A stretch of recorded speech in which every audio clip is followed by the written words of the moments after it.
आज हम लोग शुरू करेंगे पढ़ाई की पाठशाला में पॉलिटी की नई क्लास। द्विध्रुवीयता का अंत। द्विध्रुवीयता मतलब the end of bipolarity. The end of bipolarity, द्विध्रुवीयता का अंत। इसके पहले क्वेश्चन की ओर चलते हैं। पहला क्वेश्चन क्या कहता है?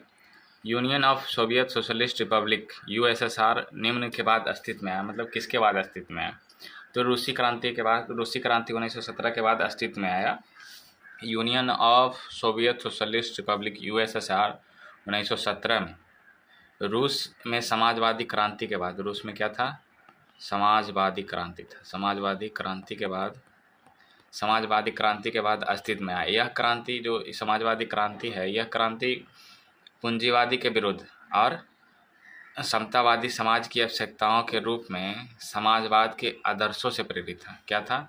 समाजवाद के आदर्शों से प्रेरित था। समझे ना? समाजवाद के आदर्शों से प्रेरित था यह समाजवादी क्रांति। तो इसका आंसर है ऑप्शन नंबर सी।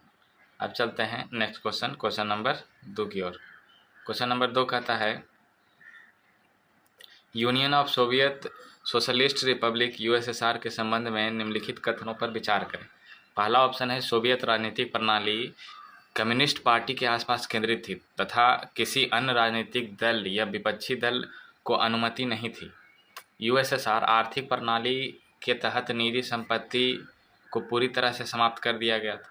तो इनमें से कौन सही है? इनमें से ऑप्शन नंबर सी सही है। मतलब ए और बी दोनों सही है। दूसरा दोनों ऑप्शन सही है। पहला ऑप्शन सही है, दूसरा ऑप्शन, दोनों ऑप्शन सही। तो जैसे कि हम लोग देखेंगे कि union of Soviet socialist Republic जो है यूएसएसआर 2017 के बाद, जो मैंने अभी बताया, 2017 के बाद रूस के समाजवादी क्रांति के बाद अस्तित्व में आया।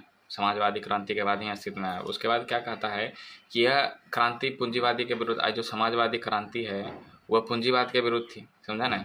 पूंजीवाद के विरुद्ध तथा समतावादी समाज की आवश्यकताओं के अनुरूप, यानी समाजवाद के आदर्शों से प्रेरित थी। मैंने अभी पहला क्वेश्चन का आंसर यही बताया है कि समाजवादी क्रांति समाजवाद के आदर्शों से प्रेरित थी। और निजी संपत्ति, जो भी निजी संपत्ति है, निजी संपत्ति की संस्था को समाप्त करने तथा समानता के सिद्धांतों के आधार पर चेतना के साथ साथ, समझे ना, चेतना के साथ साथ समाज को संरक्षित करने का यह मानव इतिहास का संभवतः सबसे बड़ा प्रयास था। यह था मानव इतिहास का सबसे बड़ा प्रयास था। समाजवादी क्रांति मानव इतिहास का सबसे बड़ा प्रयास था। ऐसा करते हुए सोवियत प्रणाली, समझे ना, ऐसा करते हुए सोवियत प्रणाली के निर्माताओं ने राज एवं दल की संस्था को प्रधानता दी। समझे ना?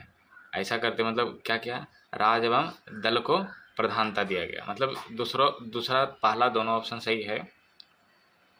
अब चलते हैं क्वेश्चन नंबर 3 की ओर। क्वेश्चन नंबर 3 क्या कहता है? निम्नलिखित कथनों पर विचार करें। पहला है दूसरे विश्व युद्ध की समाप्ति के पश्चात ही यूएसएसआर के पूर्वी यूरोपीय देशों इसके नियंत्रण में आ गए। और वर्सा पैक्ट एक ऐसी आर्थिक गठबंधन था जिसने उन्हें एक साथ बनाए रखा। तो इसका आंसर क्या है? इसका आंसर है ऑप्शन नंबर ए। ऑप्शन नंबर ए इसका आंसर है। पहला आंसर सही है, दूसरा ऑप्शन गलत है। पहला सही है। तो दूसरा कथन गलत इसीलिए है, देखिए अब इसके बारे में देखिए। वर्सा जो पैक्ट है, वर्सा जो संधि है, अनिवार्य रूप से एक क्या है? आर्थिक नहीं, एक सैन्य, समझे ना, एक सैन्य गठबंधन था। और द्वितीय विश्व युद्ध के पश्चात सोवियत सेना, जो भी यूएसएसआर की जो सेना थी, फांसीवाद शक्तियों से मुक्त होने वाले पूर्वी यूरोपीय देशों को यूएसएसआर, समझे ना, यूएसएसआर के नियंत्रण में ले लिया था। इन सभी देशों की राजनीतिक एवं आर्थिक जो प्रणाली है, इन सभी देशों की राजनीतिक और आर्थिक प्रणाली थे, ये यूएसएसआर का मॉडल दिया गया। इन देशों की जितने भी राजनीतिक और आर्थिक प्रणाली है, जैसे राजनीतिक और आर्थिक प्रणाली है, यूएसएसआर का मॉडल दिया गया। इन देशों के इस समूह को द्वितीय विश्व का समाजवादी ब्लॉक कहते हैं। क्या कहते हैं? द्वितीय विश्व का समाजवादी ब्लॉक कहते हैं, समाजवादी ब्लॉक कहा जाता है। यह सैन्य गठबंधन यानी वर्षा संधि ने उन्हें एक साथ बनाए रखा और यूएसएसआर इस ब्लॉक का नेता था। यूएसएसआर क्या था? इस ब्लॉक का नेता था। किस ब्लॉक का नेता था? समाजवादी ब्लॉक का नेता था यूएसएसआर। अब चलते हैं क्वेश्चन नंबर 4 की ओर। क्वेश्चन नंबर देख लेते हैं। क्वेश्चन नंबर 4 क्या कहता है? निम्नलिखित कथनों पर विचार करें। तो इसमें है, पहला ऑप्शन है, विश्व युद्ध के अंत तक यूएसएसआर की अर्थव्यवस्था यूएसए एवं अन्य पश्चिमी देशों की अर्थव्यवस्था की तुलना में बहुत अधिक विकसित थी। सोवियत राज ने सभी नागरिकों के लिए न्यूनतम जीवन स्तर सुनिश्चित किया तथा सरकार ने स्वास्थ्य, शिक्षा, शिशु देखभाल एवं अन्य कल्याणकारी योजनाओं सहित आधारभूत आवश्यकताओं को पूरा किया। समझे ना? तो इसका आंसर क्या है? इसका आंसर है ऑप्शन नंबर सी। सिर्फ दूसरा सही है, पहला गलत है इसमें। दूसरा सही है। तो इसका आंसर देख लेते हैं कि आखिर दूसरा क्यों सही है, पहला कथन क्यों गलत है। तो द्वितीय विश्व युद्ध के बाद सोवियत संघ एक बड़ी शक्ति बन गया। समझे ना? सोवियत संघ क्या बन गया? एक बड़ी शक्ति बन गया, एक बड़ी शक्ति बना। और सोवियत जो अर्थव्यवस्था है अमेरिका को छोड़कर बाकी दुनिया की तुलना में अधिक विकसित थी। यूएसए को छोड़कर बाकी दुनिया में बहुत अधिक विकसित थी, बाकी दुनिया की अपेक्षा मतलब बहुत विकसित थी सोवियत संघ की अर्थव्यवस्था। उनका एक घरेलू उपभोक्ता उद्योग था। इसका एक घरेलू उपभोक्ता उद्योग था जो पिन से लेकर कारों तक, जो एक छोटा सा पिन होता है, देखते होंगे, एक पिन होता है, पिन से लेकर कार तक सब कुछ खुद ही बनाती थी, खुद ही सब कुछ तैयार करता था। यद्यपि उनकी गुणवत्ता पश्चिमी पूंजीवादी देशों से मेल नहीं खाती थी। और उनकी जो बनाने की जो क्षमता थी, जो सामान बनाया जाता था, वो पश्चिमी देशों से बहुत मतलब अधिक गुणवत्तापूर्ण था, बहुत मतलब एक दूसरे से मेल नहीं खाता था। इस टाइप की चीज़ें बनाते थे, मतलब एक अच्छी यूनिक तरह की चीज़ें बनाया जाता था यूएसएसआर की तरफ से। तो इसमें क्या है कि दूसरा ऑप्शन कहता है, सोवियत राज ने सभी नागरिकों को, समझे ना, सोवियत राज ने सभी नागरिकों को न्यूनतम जीवन स्तर सुनिश्चित किया। समझे ना? देखिए, न्यूनतम जीवन स्तर सुनिश्चित किया तथा सरकार ने स्वास्थ्य, शिक्षा एवं शिशु देखभाल एवं अन्य कल्याणकारी योजनाओं सहित आधारभूत आवश्यकताओं को पूरा किया।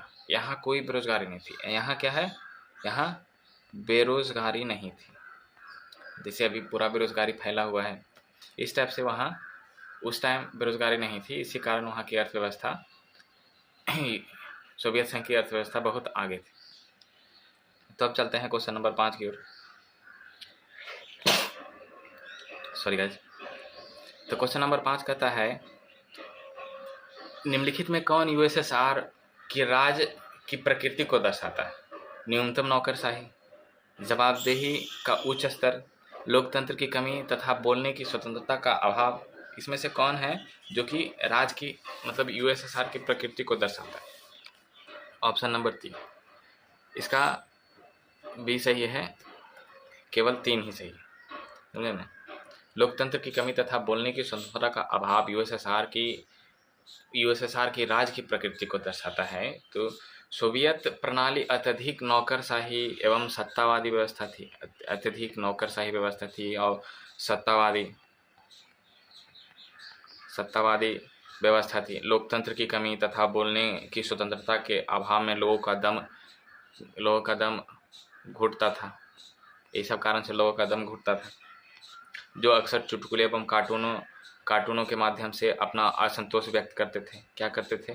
अपना असंतोष चुटकुला और कार्टून के माध्यम से ही व्यक्त करते थे।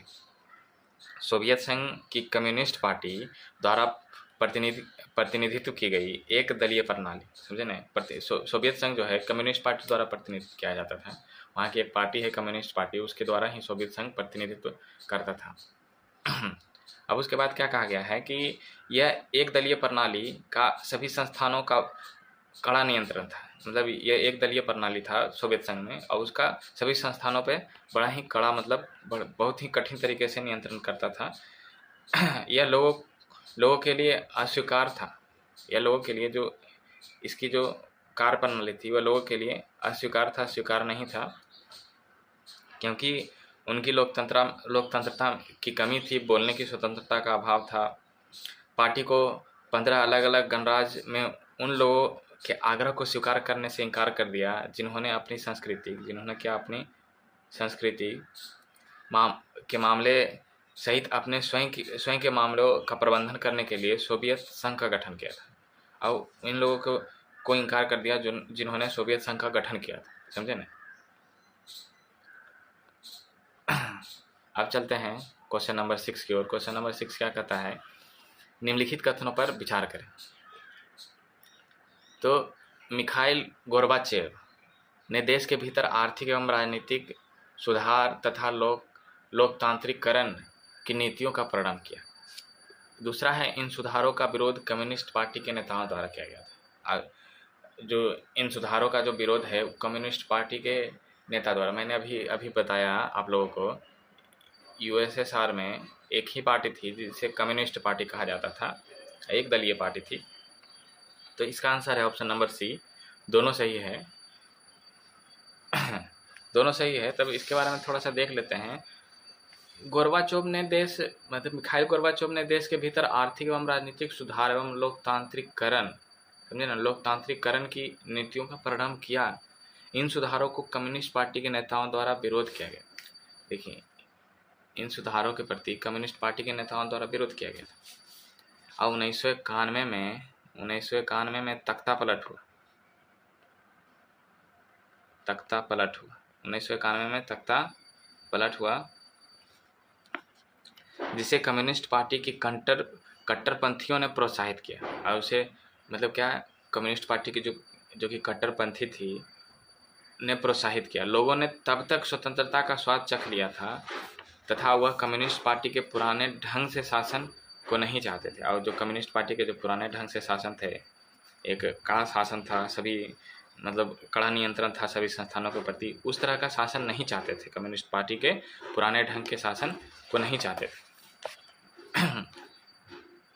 अब चलते हैं क्वेश्चन नंबर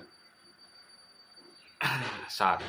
क्वेश्चन नंबर 7 में क्या कहा गया है कि इसमें कहा गया है, अभिकथन और कारण प्रकार के निम्न कथनों पर विचार करें। तो इसका असर्शन क्या है? असर्शन कहता है कि यूएसएसआर के विघटन के पीछे प्राथमिक कारण अस्थिर अर्थव्यवस्था।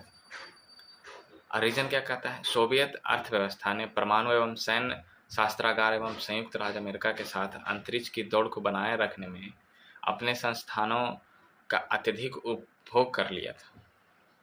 तो इसका आंसर देखिए, इसका आंसर है option number A. Assertion reason दोनों सही है, असर्शन भी सही है, रीजन भी सही है। और असर्शन रीजन की सही व्याख्या करता है। असर्शन क्या करता है, रीजन की सही व्याख्या करता है। तो इसके बारे में जान लेंगे। सोवियत जो राजनीतिक है और आर्थिक संस्थानों की आंतरिक दुर्बलता, जो लोगों की आकांक्षाओं को पूरा करने में विफल रही, इस प्रणाली के पतन के लिए जिम्मेदार थी। ये प्रणाली के पतन के लिए जिम्मेदार थी, जो कि लोगों की आकांक्षाओं को पूरा करने में विफल थी। इस प्रणाली के पतन के लिए जिम्मेदार थी कई वर्षों तक आर्थिक जो कि तंगी था के कारण उपभोक्ता को भारी कमी हुई। सोवियत समाज के एक बड़ा वर्ग इस प्रणाली का संदेह तथा प्रश्न करने लगे।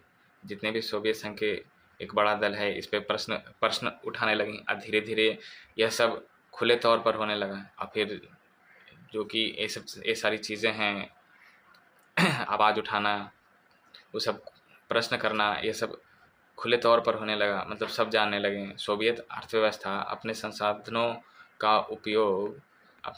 का उपयोग एक परमाणु एवं सैन्य, देखिए यहाँ पे है, एक परमाणु एवं सैन्य शास्त्रागार एवं को बनाए रखने तथा पूर्वी यूरोप में अपने अनुगामी राज्यों के विकास, जैसे कि विशेष रूप से 5 मध्य एशियाई गणराज्य, जो कि इसके सटे हुए जो 5 एशियाई गणराज्य हैं, मतलब राज्यों के विकास में किया, इससे एक बहुत बड़ा आर्थिक बोझ पैदा हुआ, समझे ना, इससे एक बहुत बड़ा आर्थिक बोझ पैदा हुआ। यूएसएसआर के प्रति एक बहुत बड़ा आर्थिक बोझ पैदा हुआ, जिसका सामना यह प्रणाली नहीं कर सकी, जिसका जो सामना है सोवियत प्रणाली नहीं कर सकी। अब चलते हैं क्वेश्चन नंबर 8 की ओर। क्वेश्चन नंबर 8 क्या कहता है, निम्नलिखित में से कौन यूएसएसआर के पतन के पीछे संभावित कारण था? अस्थिर अर्थव्यवस्था, जवाबदेही का अभाव, अच्छी नौकरशाही प्रणाली का अभाव। समझे ना, इसका आंसर है ऑप्शन नंबर डी, तीनों सही। मैंने अभी अभी ये सारे चीज़ों का डिस्कशन कर चुका हूँ, सारे क्वेश्चन यही सब डिस्कशन करते हुए अभी मैं आगे बढ़ा हूँ। अस्थिर जो अर्थव्यवस्था के साथ साथ सोवियत संघ एक प्रशासनिक एवं राजनीतिक अर्थों में भी अस्थिर हो गया, समझे ना। देखिए, इसके बाद प्रशासनिक के साथ साथ राजनीतिक अर्थों में भी अस्थिर हो गया था। जिस कम्युनिस्ट पार्टी ने 70 साल से अधिक, कम्युनिस्ट पार्टी ने यूएसएसआर में 70 साल से अधिक तक सोवियत संघ पर शासन किया, वह लोगों के प्रति जवाबदेह नहीं थी। क्या नहीं थी? जवाबदेही नहीं थी, मतलब जवाबदेही का अभाव था। सामान्य जन सख्त प्रशासन, बड़े पैमाने पे भ्रष्टाचार क्या हो रहा था, बड़े पैमाने में भ्रष्टाचार हो रहा था। इस तरह की गलतियों को सुधारने में इस प्रणाली की अक्षमता, जो प्रणाली इसमें असक्षम था, समाज में सरकार, मतलब जो कि समाज में असक्षम था, सरकार में अधिक खुलेपन की अनुमति दिए जाने की अनिच्छा, सरकार में अधिक खुलेपन की मतलब अनुमति दिए जाने की अनिच्छा तथा एक विशाल भूमि में सत्ता के केंद्रीकरण जन साधारण की व्यवस्था से अलग थलग कर दिया गया। जन साधारण की व्यवस्था से क्या कर दिया था? जन साधारण की व्यवस्था से एक अलग थलग कर दिया गया था। अब चलते हैं क्वेश्चन नंबर 9 की ओर। क्वेश्चन नंबर 9 क्या कहता है, निम्नलिखित कथनों पर विचार करें। सोवियत राज्यों में बढ़ता राष्ट्रवाद तथा उनके द्वारा संप्रभुता की मांग यूएसएसआर के विघटन के सबसे तत्कालिक कारण थे। मध्य एशियाई गणराज्य में राष्ट्रवादी अशांति सबसे मजबूत थी तथा शेष सोवियत संघ के साथ एक नृजातीय एवं धार्मिक मतभेद, समझे नहीं, धार्मिक मतभेद थे, पूरा नहीं हो पाया, धार्मिक मतभेद थे। तो इसका आंसर है ऑप्शन नंबर ए, पहला ऑप्शन सही है, दूसरा गलत है। दूसरा क्या है? दूसरा गलत। ओहो, देखिए, पहला ऑप्शन सही है, दूसरा गलत। तो केवल पहला कथन सही है। तो रूस एवं बाल्टिक गणराज्य, जो भी रूस एवं उसकी बाल्टिक गणराज्य हैं, उसमें कौन कौन आता है? एस्टोनिया आता है, लातविया, ये सब बाल्टिक गणराज्य में आते हैं। एस्टोनिया, लातविया, और एक और है लिथुआनिया, ये सब बाल्टिक गणराज्य में आते हैं। जैसे और भी हो गया, यूक्रेन हो गया, जॉर्जिया हो गया, यूक्रेन, जॉर्जिया सहित अन्य विभिन्न गणराज्यों के भीतर राष्ट्रवाद का उदय एक संप्रभुता की आकांक्षा यूएसएसआर के विघटन का अंतिम एवं सबसे तत्कालिक कारण साबित हुआ। समझे नहीं? अभी हम लोगों ने पढ़ा कि अंतिम एवं सबसे तत्कालिक कारण साबित हुआ, समझे नहीं? विडंबना तो यह रही कि शीत युद्ध के दौरान कई लोगों ने यह सोचा कि बाकी सोवियत संघ के साथ उनकी जातीय और धार्मिक मतभेद एवं उनके आर्थिक पिछड़ेपन को देखते हुए, उनके जो भी है उनके आर्थिक पिछड़ेपन को देखते हुए मतलब इकोनॉमिक पिछड़ेपन को देखते हुए राष्ट्रवादी अशांति मध्य एशियाई गणराज्य में सबसे ज़्यादा मजबूत होगी। यद्यपि जिस तरह से चीज़ें सामने आई, समझे ना, जिस तरीके से चीज़ें सामने आई, जैसे अधिक यूरोपीय एवं समृद्ध भाग रूस एवं बाल्टिक क्षेत्रों के साथ साथ यूक्रेन तथा जॉर्जिया में सोवियत संघ के विरुद्ध राष्ट्रवादी असंतोष मजबूत था। के विरुद्ध राष्ट्रवादी असंतोष किसके किसके विरुद्ध? यूक्रेन तथा जॉर्जिया में सोवियत संघ के विरुद्ध, समझे ना, यूक्रेन तथा जॉर्जिया में सोवियत संघ के विरुद्ध राष्ट्रवादी असंतोष मजबूत था। राष्ट्रवादी क्या था? असंतोष मजबूत। देखिए अब चलते हैं क्वेश्चन नंबर 10। क्वेश्चन नंबर 10 क्या कहता है? निम्न में से कौन सोवियत संघ की दूसरी दुनिया के पतन से संबंधित परिणाम है? पहला ऑप्शन है शीत युद्ध के टकराव का अंत, विश्व बैंक एवं अंतर्राष्ट्रीय मुद्रा कोष जैसी संस्थाएं शक्तिशाली बन गई, कई नए देशों का उद्भव। तो इसका आंसर है ऑप्शन नंबर डी, सारा का सारा सही है, तीनों ऑप्शन सही है। तो सोवियत संघ को दूसरी दुनिया के पतन से संबंधित परिणाम है। सबसे पहले इसका परिणाम मतलब शीत युद्ध से था, शीत युद्ध के टकराव के अंत के रूप में हुआ। इसका जो परिणाम है शीत युद्ध के टकराव के अंत में हुआ, समझे ना, टकराव के अंत में हुआ, जो कि पहला ऑप्शन सही है। समाजवादी जो अर्थव्यवस्था है, समाजवादी जो व्यवस्था है पूंजीवादी व्यवस्था को पराजित कर पाएगी। देखिए इसमें यही कहा गया है, जो समाजवादी व्यवस्था पूंजीवादी व्यवस्था को पराजित कर पाएगी। इस पर एक वैचारिक विवाद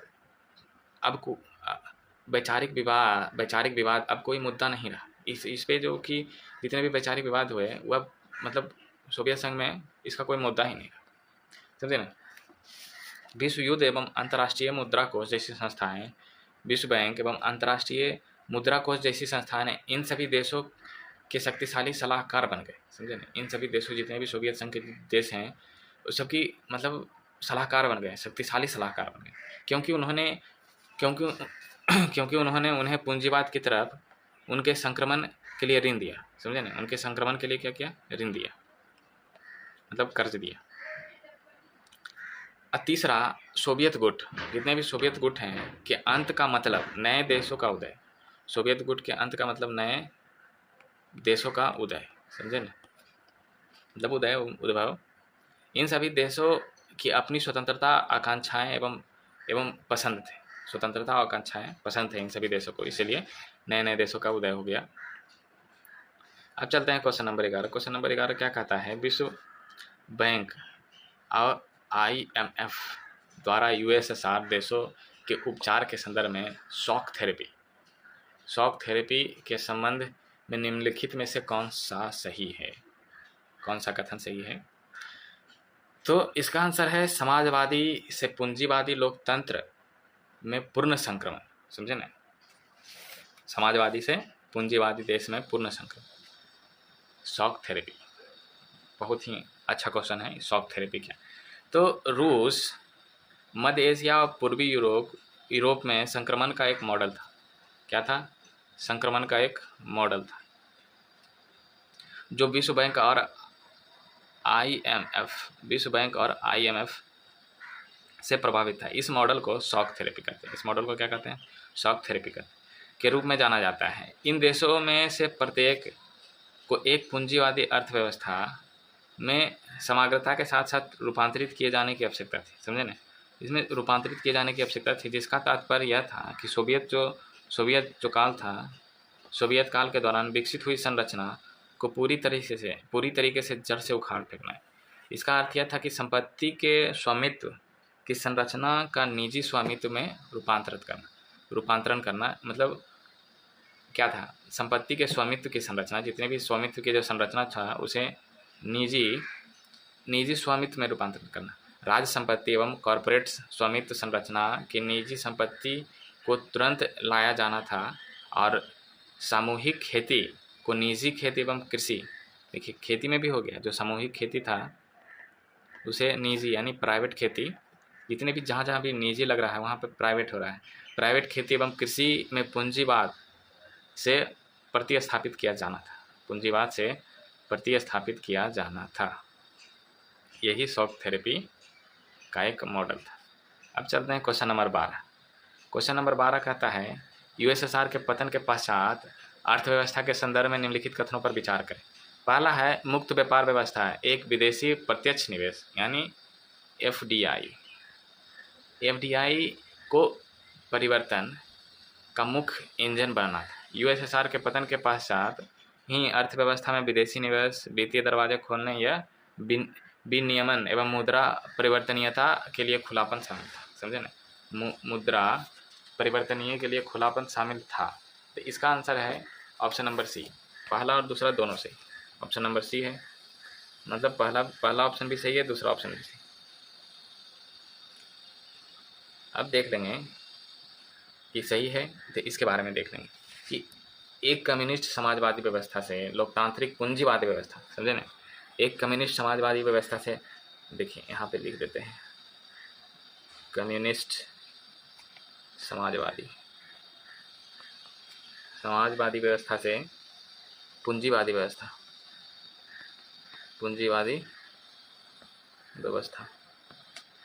में संक्रमण की एक पीड़ादायक प्रक्रिया द्वारा इन देशों में साम्यवाद का पतन हुआ, यानी कम्युनिज्म का पतन हुआ। विकास की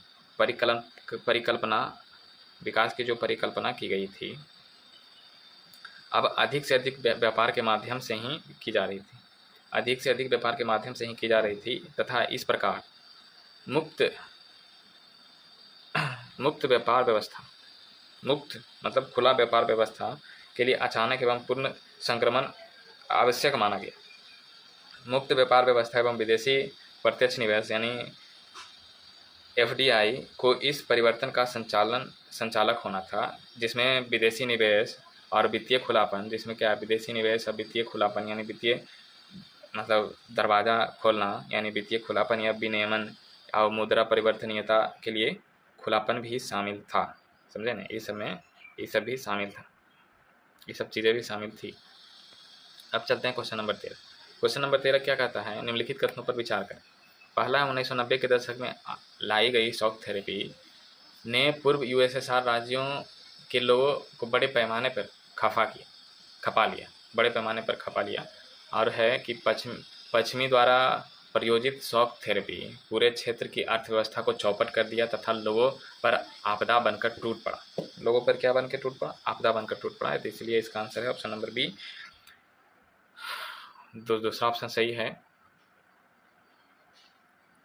तो अब हम लोग देखेंगे कि जो 1990 में लाई गई शॉक थेरेपी लोगों को बड़े पैमाने पर खपाने को प्रस्तावित आदर्श लोक में नहीं पहुंचाया गया। समझे ना, आदर्श लोक में नहीं पहुंचाया,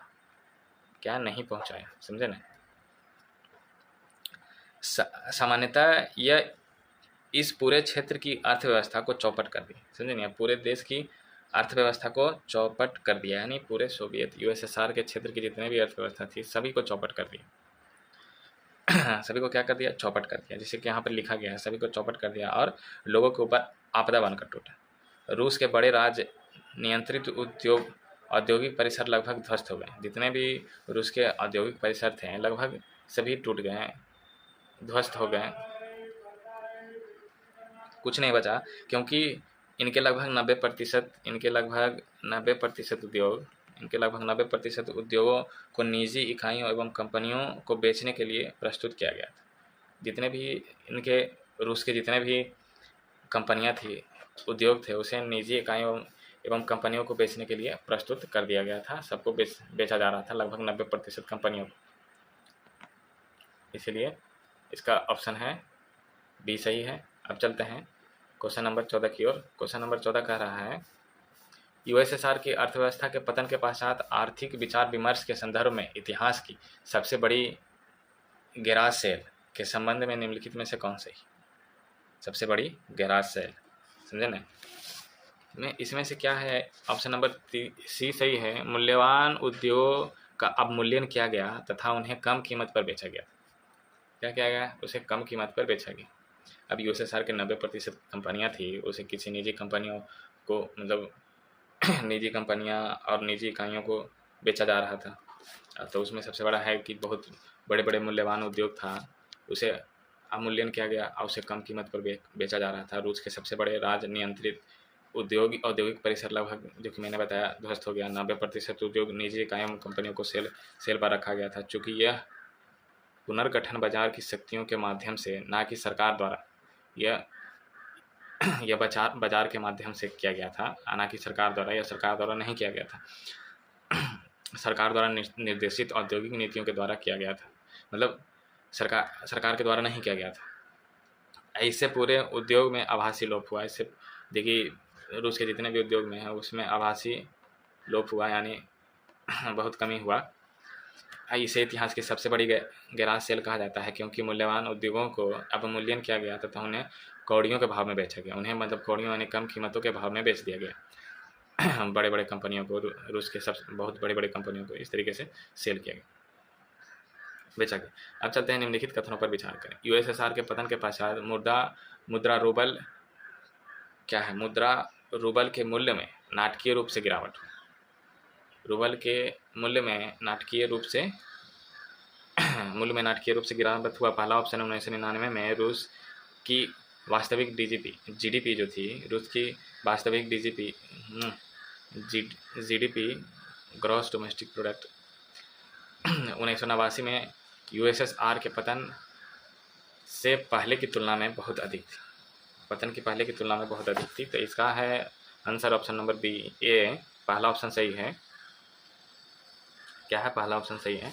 तो इसमें कहा गया है कि यूएसएसआर के पतन के पश्चात पूर्वोत्तर राज्यों की अर्थव्यवस्था मंदी का शिकार बन गई। अब जैसे कि देख ही रहे हैं मतलब जितने भी यूएसएसआर के यानी रूसी मतलब अर्थव्यवस्था थी वो मंदी का शिकार हो गई और बहुत सारी कंपनियां कौड़ियों के भाव में बिकने लगी। रूसी मुद्रा यानी रूबल, रूसी जो मुद्रा है रूबल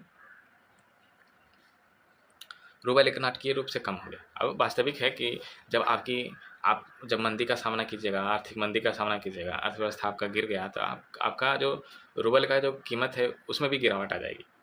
और मुद्रास्फीति की दर इतनी अधिक थी कि लोगों ने अपनी सारी बचत खो दी। मतलब मुद्रा इन्फ्लेमेशन इतनी अधिक थी कि लोगों ने अपनी सारे जितने भी बचत थे सब खो दिए।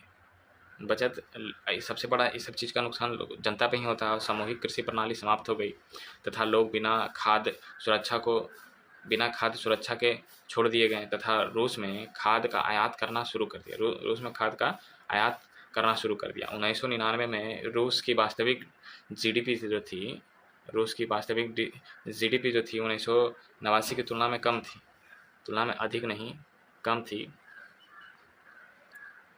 थी तथा पुरानी व्यापारिक संरचना अपने स्थान पर कई विकल्प नहीं होने के कारण टूट गई। अब पुरानी जो कि व्यापारिक संरचना थे उसमें कोई विकल्प नहीं रहने के कारण ही टूट गई, समझे नहीं?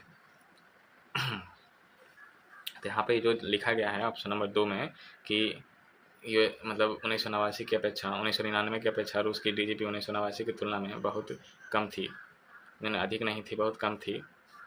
अब चलते हैं क्वेश्चन नंबर 16 की ओर। क्वेश्चन नंबर 16 कहता है कि यूएसएसआर के पतन के पश्चात पूर्वी सोवियत राज्यों के लिए पश्चिमी दृष्टिकोण के संबंध में निम्नलिखित कथनों पर विचार करें।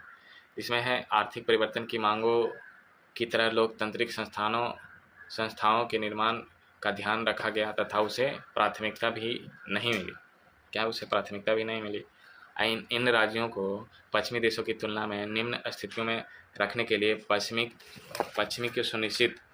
ने सुनिश्चित किया कि किसी भी सोवियत राज्य के पास मजबूत कार्यकारी नहीं हो। तो इसका आंसर है, इसमें कौन सा कथन सही है? इसका आंसर है पहला कथन सही है, दूसरा की अपेक्षा पहला ही सही है। तो देखेंगे कि दूसरा कथन गलत है कि लोकतांत्रिक संस्थानों के निर्माण पर आर्थिक परिवर्तन की मांगों की तरह ध्यान नहीं दिया गया। आर्थिक परिवर्तन की मांगों पर ध्यान नहीं दिया गया था तथा उसे प्राथमिकता भी नहीं दी गई। उसे क्या नहीं दी गई? उसे प्राथमिकता भी नहीं मिली, जो कि आर्थिक परिवर्तन की मांगों को ध्यान भी नहीं दिया गया और प्राथमिकता भी नहीं मिली। तो इन सभी देशों के संविधान को शीघ्रता से तैयार किया गया। इन सभी देशों के संविधान को शीघ्रता से तैयार किया गया तथा रूस के पास व्यापक संभावित शक्तियों के साथ एक मजबूती कार्यकारी राष्ट्रपति था। क्या था? एक मजबूत कार्यकारी राष्ट्रपति था। रूस के पास एक मजबूत कार्यकारी राष्ट्रपति था। अब रूस के पास यही चीज़ बचा जो निर्वाचित संसदों की अपेक्षाकृत कमजोर बनाता था। जो राष्ट्रपति कार्यकारी राष्ट्रपति था जो निर्वाचित संसदों को अपेक्षाकृत कमजोर बनाता था, तथा मध्य एशियाओं में भी राष्ट्रपति के पास बहुत अधिक शक्ति थी। और जितने भी मध्य एशिया देशों थी उन सभी राष्ट्रपति के पास भी बहुत अधिक शक्ति थी, तथा उनमें से बहुत सत्तावादी हो गए थे। उनमें से बहुत सारे राष्ट्रपति सत्तावादी हो गए थे। मध्य एशिया के बहुत सारे राष्ट्रपति जो थे सत्तावादी हो गए थे। अब चलते हैं क्वेश्चन नंबर 17। क्वेश्चन नंबर 17 क्या कहता है, अभिकथन और करण में निम्नलिखित में से कौन सी? तो असर्शन है पूर्वोत्तर यूएसएसआर अर्थव्यवस्था में से अधिकांश विशेष रूप से रूस 2000 में पुनर्जीवित होना शुरू हो गया। मैंने यही चैप्टर में मैंने रूस के पतन के बारे में पढ़ा, रूस किस तरीके से फला फूला उसके बारे में पढ़ा, उसके पतन के बारे में पढ़ा। अब वह फिर से पुनर्जीवित कैसे हो गया, अब इसके बारे में भी पढ़ेंगे। तो रीजन कहता है उनकी अधिकांश अर्थव्यवस्था को पुनरुद्धार के कारण तेल, प्राकृतिक गैस एवं खनिज जैसे प्राकृतिक संसाधनों का निर्यात था। अजरबैजान, कजाकिस्तान, रूस, तुर्कमेनिस्तान तथा उज्बेकिस्तान प्रमुख तेल एवं गैस उत्पादक हैं। समझे ना? तो इसका आंसर कौन सा? इसका आंसर है option number A. Assertion reason दोनों सही है, ऐसे रीजन भी सही है, असर्शन भी सही है, असर्शन रीजन दोनों सही है। और रीजन जो है असर्शन की सही व्याख्या भी करता है। रीजन क्या है? असर्शन की सही व्याख्या करता है। अब जैसे देख लेंगे इसके बारे में, दोनों कथन सही है। इनमें से अधिकांश अर्थव्यवस्था विशेष रूप से रूस अपनी स्वतंत्रता के 10 साल बाद यानी 2000 में पुनर्जीवित होना शुरू हो गया। उनकी जो अधिकांश अर्थव्यवस्था का पुनरुद्धार का कारण क्या था? पुनरुद्धार का कारण था तेल, प्राकृतिक गैस, खनिज जैसी प्राकृतिक संसाधनों का निर्यात था। समझे ना? प्राकृतिक संसाधनों का जो निर्यात करना था वह रूस को पुनर्जीवित होने का कारण था। यही सब कारणों की वजह से रूस पुनर्जीवित हुआ अर्थव्यवस्था के रूप में। और उसके बाद अजरबैजान जो है, कजाकिस्तान, रूस, तुर्कमेनिस्तान और उज्बेकिस्तान, ये सब जो है प्रमुख तेल एवं गैस उत्पादक है। यह प्रमुख तेल एवं गैस उत्पादक देश है। अन्य देश उन तेल पाइपलाइनों के कारण लाभ में रहे। मतलब अन्य देश हैं कि जो तेल की जो पाइपलाइनें थी उनके कारण लाभ में रहे, जो उनके क्षेत्रों से होकर गुजरते हैं, उनके जो क्षेत्रों से होकर गुजरते हैं और जिनके लिए उन्हें किराया मिलता था। कुछ मात्रा में विनिर्माण के कार्य भी फिर से शुरू हो गए। और जो कि कुछ मात्रा में जो विनिर्माण के कार्य थे वह फिर से शुरू हो गए हैं रूस में। अब चलते हैं क्वेश्चन नंबर 18। निम्नलिखित कथनों पर विचार करें। पूर्व सोवियत गणराज्य में से अधिकांश संघर्षग्रस्त है तथा कई में गृह युद्ध एवं विद्रोह हुए हैं। यूक्रेन के चेचनिया एवं दागिस्तान में हिंसक अलगाववाद आंदोलन हुए। समझे ना? यूक्रेन के जो चेचनिया शहर है और दागिस्तान जहाँ है वहाँ एक मतलब अलगाववाद आंदोलन शुरू हो गया। तो इसका आंसर है ऑप्शन नंबर ए, पहला सही, दूसरा गलत है। अलगाववाद हिंसक अलगाववाद आंदोलन यूक्रेन में के चेचनिया में नहीं हुए। चेचनिया और दागिस्तान रूस में, देखिए यूक्रेन में ये नहीं है, चेचनिया हो गया और दागिस्तान है, ये दोनों राज्य हैं रूस में। ये दोनों राज्य कहाँ हैं? रूस में, ना कि यूक्रेन में नहीं है। ये जो यूक्रेन में नहीं है, रूस में। तो इसके बाद पूर्व सोवियत गणराज्य में से अधिकांश संघर्षग्रस्त हैं, ये सही है। अधिकांश क्या है? संघर्षग्रस्त है। और कई जगह गृह युद्ध और विद्रोह हुए हैं। इस परिदृश्य को बाहरी शक्तियों की बढ़ती भागीदारी एवं जटिलता बना रही है। तो बाहरी शक्तियों की बढ़ती भागीदारी और भी जटिल बना रही है। यही सब के कारण बाहरी शक्तियाँ की बढ़ती गंभीरता को और भी जटिल बना रही है। रूस में दो गणराज्य चेचनिया हो गया, दागिस्तान हो गया, मतलब राज्य हो गए, में हिंसक अलगाववाद आंदोलन हुए हैं। हिंसक अलगाववाद आंदोलन हुए हैं रूस के चेचनिया और दागिस्तान। समझे ना? चेचनिया विद्रोहियों से निपटने तथा अंधाधुंध सैन्य बमबारी के मास्को की कई तरीकों से मानवाधिकारों का उल्लंघन किया। ये जो चेचनिया जो है कि मास्को में, समझे ना, चेचनिया जो है मास्को में कई तरीके से मानवाधिकारों का उल्लंघन किया गया है, लेकिन उनकी स्वतंत्रता की आकांक्षाओं को रोक पाने में मॉस्को विफल हुआ। इसमें मॉस्को क्या हो गया? विफल हो गया। समझे ना? तो इसलिए इसका आंसर है ऑप्शन नंबर ए। अब चलते हैं क्वेश्चन नंबर 19 के। क्वेश्चन नंबर 19 क्या कहता है? निम्नलिखित कथनों पर विचार करें। मध्य एशियाई गणराज्य विशाल हाइड्रोकार्बन संस्थानों वाले क्षेत्र हैं, जिससे उन्हें आर्थिक लाभ हुआ। पूर्वी यूरोप के चेकोस्लोवाकिया से टूटकर क्रोएशिया, स्लोवेनिया, बोस्निया हर्जेगोविना जैसे कई प्रांतों ने स्वतंत्रता की घोषणा कर दी। तो इसका आंसर है ऑप्शन नंबर ए। क्या है इसका आंसर? ऑप्शन नंबर ए है।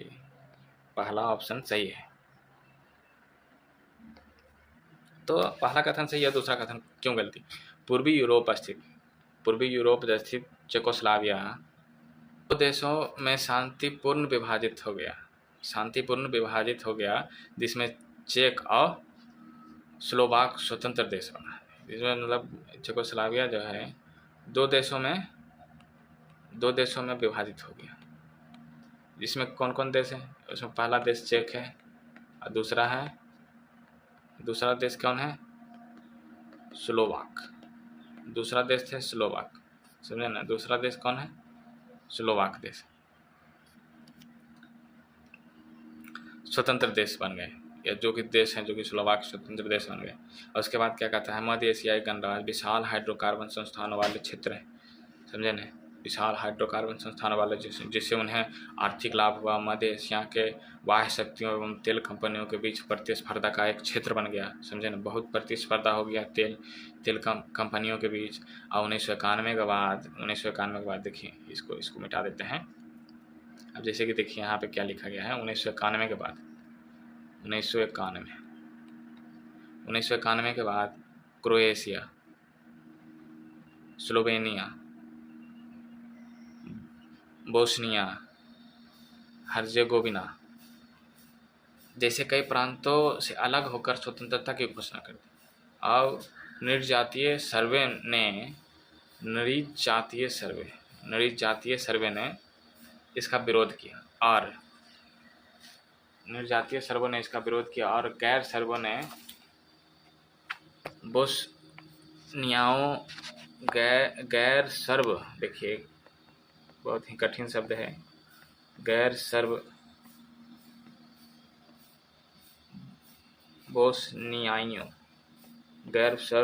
बोस्नियाइयों का नरसंहार किया गया। नाटो के हस्तक्षेप और युगोस्लाविया के बमबारी के बाद अंतर्जातीय गृह युद्ध शुरू हो गया। अब उसके बाद क्या हो गया? अंतर्जातीय गृह युद्ध शुरू हो गया। किसके कारण से? जो देश हैं, ये सब जो 4-5 देश हैं, इन्होंने अपनी स्वतंत्रता की मांग रखी। इसके बाद निर्जातीय गृह युद्ध शुरू हो गया। अब चलते हैं क्वेश्चन नंबर 20। क्वेश्चन नंबर 20 क्या कहता है कि पूर्वी यूएसएसआर राज्यों में से किसके साथ भारत की द्विपक्षीय संबंध संभवतः सबसे अच्छे थे? और किसके साथ, मतलब जो कि संबंध थे सबसे अच्छे थे? रूस के साथ। समझे ना? रूस के साथ संबंध बहुत ही अच्छे थे। भारत में पूर्वी साम्यवादी देशों के साथ अच्छे संबंध बनाए रखा है, लेकिन सबसे मजबूत संबंध अभी में रूस एवं भारत के बीच है। रूस और भारत के बीच है। सबसे अच्छा संबंध रूस और भारत के बीच है। रूस के साथ भारत का संबंध भारत की विदेशी नीति का एक महत्वपूर्ण पहलू है। भारत रूस संबंध विश्वास एवं सामान्य हितों के इतिहास के अंतर्निहित है तथा लोकप्रियता धारणाओं से मेल खाते हैं। क्या कहते हैं? लोकप्रियता धारणाओं से मेल खाते हैं भारत और रूस का संबंध। अब है कि क्वेश्चन नंबर 21 क्या कहता है? क्वेश्चन नंबर 21 कहता है यूएसएसआर के साथ भारत के संबंधों के संदर्भ में निम्नलिखित कथनों पर विचार करें। पहला, यूएसएसआर ने भिलाई, बोकारो, विशाखापट्टनम जैसे स्टील संयंत्रों तथा भारत हैवी इलेक्ट्रिकल्स लिमिटेड जैसे मशीनरी संयंत्रों के लिए सहायता एवं तकनीकी और तकनीकी सहायता दी थी। सोवियत संघ ने संयुक्त राष्ट्र में कश्मीरी मुद्दों पर भारत की स्थिति का समर्थन किया था। सोवियत संघ में हिंदी फिल्में एवं भारतीय संस्कृति लोकप्रिय थी। तो इसका आंसर है ऑप्शन नंबर डी, तीनों सही है। क्या है? तीनों सही। तो इसमें क्या कहा गया है कि सभी कथन सही है। यूएसएसआर के साथ भारत के संबंधों के संदर्भ में सारे संबंध सही हैं।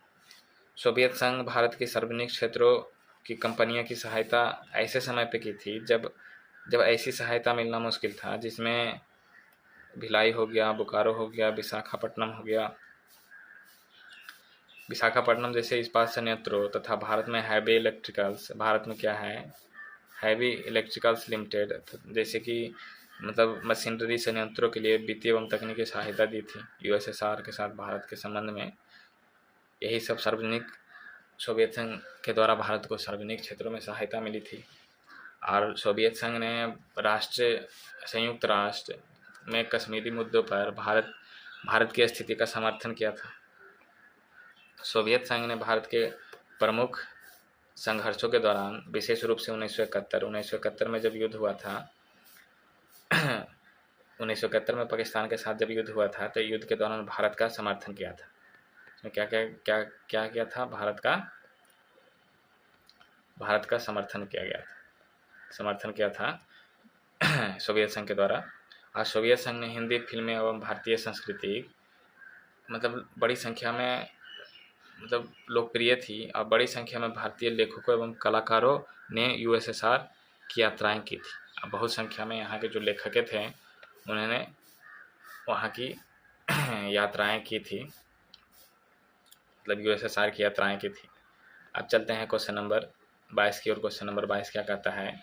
भारत निम्न में से किन विषयों पर रूस के साथ अपने संबंधों से लाभान्वित की स्थिति में है? किनके साथ? पहला कश्मीर, दूसरा ऊर्जा आपूर्ति, और तीसरा अंतर्राष्ट्रीय आतंकवाद पर जानकारी साझा करना। समझे ना? किनके साथ? मतलब रूस के साथ संबंध हुआ है। तो इसमें क्या हो गया? इसमें ऑप्शन नंबर डी हो गया, सभी के साथ लाभान्वित की स्थिति में था भारत उपयुक्त प्रश्नों में सूचीबद्ध सभी विषयों पर रूस के साथ अपने संबंधों में लाभान्वित था। तीनों जो संबंध हैं इसमें सभी पे भारत लाभान्वित था, कश्मीर, ऊर्जा और अंतर्राष्ट्रीय आतंकवाद की जानकारी पे। तो भारत कश्मीर आपूर्ति एवं अंतर्राष्ट्रीय आतंकवाद पर जानकारी साझा करने एवं मध्य एशिया तक पहुँच तथा चीन के साथ अपने संबंधों को संतुलित करने जैसे विषयों पर रूस के साथ अपने संबंधों से लाभान्वित होने की स्थिति में है। ये सब कारणों से लाभान्वित होने की स्थिति में है भारत। अब चलते हैं क्वेश्चन नंबर 23। क्वेश्चन नंबर 23 क्या कहता है कि निम्नलिखित कथनों पर विचार करें। रूस इस रिश्तों से लाभान्वित होने की स्थिति में इसीलिए क्योंकि भारत रूस के लिए दूसरा सबसे बड़ा हथियार का बाजार है।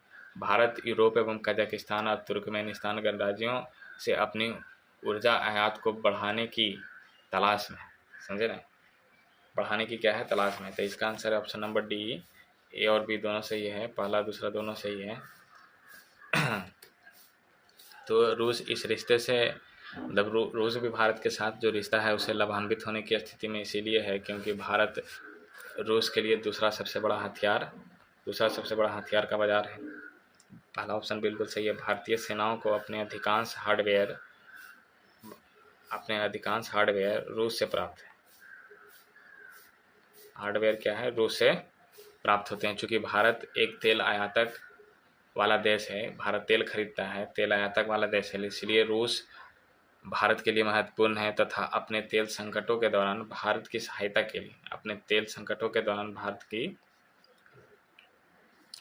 के लिए बार बार रूस सामने आया। क्या आया? बार बार रूस सामने आया, भारत के पक्ष में आया रूस। और उसके बाद क्या कहा गया है कि भारत, रूस तथा तजाकिस्तान, तुर्कमेनिस्तान गणराज्यों ने अपने ऊर्जा आयात को बढ़ाने की तलाश में अन्य गणराज्यों के साथ सहयोग में अपनी भागीदारी और निवेश शामिल है। तेल क्षेत्रों में, मतलब सहयोग में तेल क्षेत्रों में भागीदारी और निवेश शामिल है। अब चलते हैं क्वेश्चन नंबर 24। क्वेश्चन नंबर 24 क्या कहता है कि कालानुक्रम मतलब सही ढंग से व्यवस्थित करें। अफगानिस्तान एवं सोवियत आक्रमण, बर्लिन की दीवार का गिरना, सोवियत संघ का विघटन एवं रूसी क्रांति। तो इसमें से कौन सा आंसर सही है? आंसर इसमें सही है, पहला हो गया ऑप्शन नंबर सी सही है, DCBA। तो 1917 में, देखिए 1917 में रूसी क्रांति आया। 1 सेकेंड, रूसी क्रांति कब आया? 1917 में, समझे ना, जिसमें समाजवादी क्रांति के बाद union of Soviet socialist Republic USSR अस्तित्व में आया था 1961 में। 1961 में, समझे ना, 1961 में पूर्वी बर्लिन की पश्चिमी बर्लिन से अलग होने के लिए जो दीवारें बनाई गई थी उसकी लंबाई 150 मीटर, उसकी लंबाई क्या थी? 150 मीटर थी, मतलब 150 मीटर से अधिक। यह दीवारें 28 वर्षों तक खड़ी रही। या जो कि बर्लिन की जो दीवारें थी वो 28 वर्षों तक खड़ी रही। अंततः लोगों ने इसे 9 नवंबर 1989 को गिरा दिया। 9 नवंबर 1989 को गिरा दिया। और 1979 में सोवियत 1979 में अफगानिस्तान पर सोवियत आक्रमण ने इस प्रणाली को और भी कमज़ोर कर दिया। समझे ना, इस प्रणाली को क्या कर दिया? और भी कमज़ोर कर दिया था। तो यही सब कारण हुआ, इसलिए इसका आंसर है ऑप्शन नंबर सी। अब चलते हैं आज का सबसे लास्ट क्वेश्चन, आज के टॉपिक का सबसे लास्ट क्वेश्चन क्या है कि सोवियत अर्थव्यवस्था की प्रकृति का वर्णन करने वाले निम्नलिखित कथनों में से कौन सही नहीं है? समझे ना, इसमें से कौन सही नहीं है? ऑप्शन सी सही नहीं है। लोगों ने आर्थिक स्वतंत्रता का उपयोग किया। तो सोवियत आर्थिक प्रणाली के तहत लगभग पूर्ण केंद्रीयतावाद था तथा लोगों अपनी आर्थिक स्वतंत्रता का उपयोग नहीं कर पाए। सोवियत